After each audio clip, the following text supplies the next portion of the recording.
मिश्रा जी, आपका भी बहुत स्वागत है।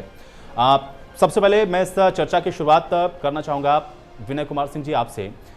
कैसे देखा जाए, चूंकि बहुत महत्वपूर्ण सवाल लोगों के सामने हैं और खासतौर से शुरुआत में आपसे भी इसीलिए कर रहा हूं कि थोड़ा इसको बताएं।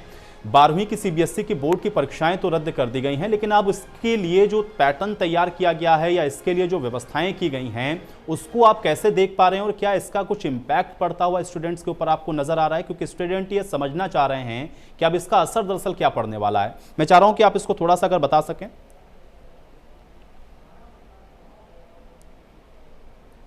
देखिए आयुष जी, कि जो दिक्कतें हैं महामारी की, वो तो पूरी दुनिया इसको झेल रही है। भारत सबसे ज्यादा इससे ग्रसित है। और सबसे बड़ी दिक्कत यह है कि इन बच्चों का एग्जाम, हकीकत यह है कि जो तीसरी वेव आने की बात चल रही है तो बच्चों के ऊपर इसका ज्यादा असर पड़ेगा।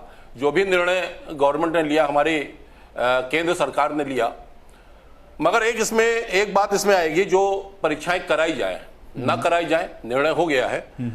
अब इनका एवोल्यूशन कैसे किया जाएगा? कुछ बच्चों ने, एक बात आपको बताना चाहूंगा, कुछ बच्चों ने पूरे साल बहुत मेहनत की है, चाहे वो ऑनलाइन क्लासेस से की हो, चाहे ऑनलाइन ट्यूशन से की हो, बहुत मेहनत की है। उन लोगों के ऊपर यह दिक्कत है कि ये हमको किस तरह से नंबर दिया जाए, कैसे मैं पास करूं, कैसे होगा। इसका एक छोटा सा हमारे दिमाग में आया। बाकी निर्णय तो बोर्ड को लेना है, उन स्कूलों को लेना जो ऊपर से बोर्ड तय होगा, वही सब स्कूल करेंगे। इसमें यह भी किया जा सकता है कि अगर आप आगे परीक्षा नहीं कराओगे, जिससे भी ये भी बात आ रही, हो सकता है कि इसमें आगे चेंजेस भी किए जा सके, जैसे पेंडेमिक कम हो रहा है। तो इनमें यह किया जा सकता है कि अगर आप 11th प्लस 12th को लेके चले या केवल 12th को लेके चले। 12th में ऑनलाइन बहुत से बच्चों के एग्जाम्स हुए हैं। बच्चों के छोटे छोटे टेस्ट उन्होंने ऑनलाइन लिए हैं। बहुत हमने स्कूलों में देखा, बहुत अच्छे से टेस्ट लिए हैं। हाफ ईयरली एग्जाम लिया है उन्होंने, बहुत सारे उन्होंने प्रोजेक्ट्स बनवाए हैं बच्चों के।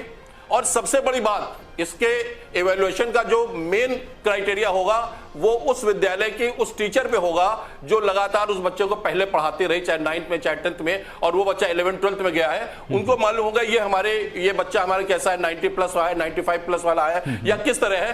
तो कुछ ना कुछ ऐसा करना चाहिए कि बच्चों के इसके आधार पर जो प्राइमरी, जो इनको टेस्ट में जो मार्क्स दिए गए हैं, जो इनको हाफ ईयरली में दिए गए, जिस आधार पर, इसके आधार पर उनको एक एवरेज निकाल के, प्लस जो बच्चा अच्छा है, जो खराब है उसके लिए तो नहीं कह सकते हैं, वो तो उसके लिए तो बहुत खुशी की बात है कि हाँ चलो हम पास हो जाएंगे। नहीं तो ऐसा हमारे लिए दिक्कतें थी। मगर वास्तव में जिस बच्चे ने मेहनत की है, जिसने हाई स्कूल में, जिसके 2 साल पहले जिसके परसेंटेज 90 से एबव रहे हैं, वो यही टारगेट लेके चलेगा कि मेरा इंटर में भी 90 से एबव रहे, 95 96। मेरी बेटी खुद 96 से एबव रही है हाई स्कूल में। तो ऐसे बच्चे हैं जिनको वास्तव में दिक्कत है, उनके पेरेंट्स को दिक्कत है, एग्जाम होना चाहिए। थोड़ा सा यह है कि अगर इसके आधार पे, हाँ एक सबसे बड़ी दिक्कत और आएगी, जो हमने कई डिबेट भी देखी, उसमें बात नहीं आई सामने। एक दिक्कत यह आएगी कि जो बच्चा इस बार इंटर पास होके जाएगा, वो जब तमाम कंपटीशन में बैठेगा, आगे के क्लासेस में जाएगा और किसी कंपटीशन में जाएगा, हर तरह के बोर्ड के एग्जाम के बच्चे आएंगे, कोई जरूरी नहीं कि इसी ईयर के सारे बच्चे वहां पे उस समय उस कंपटीशन में प्रतिभाग कर रहे हों।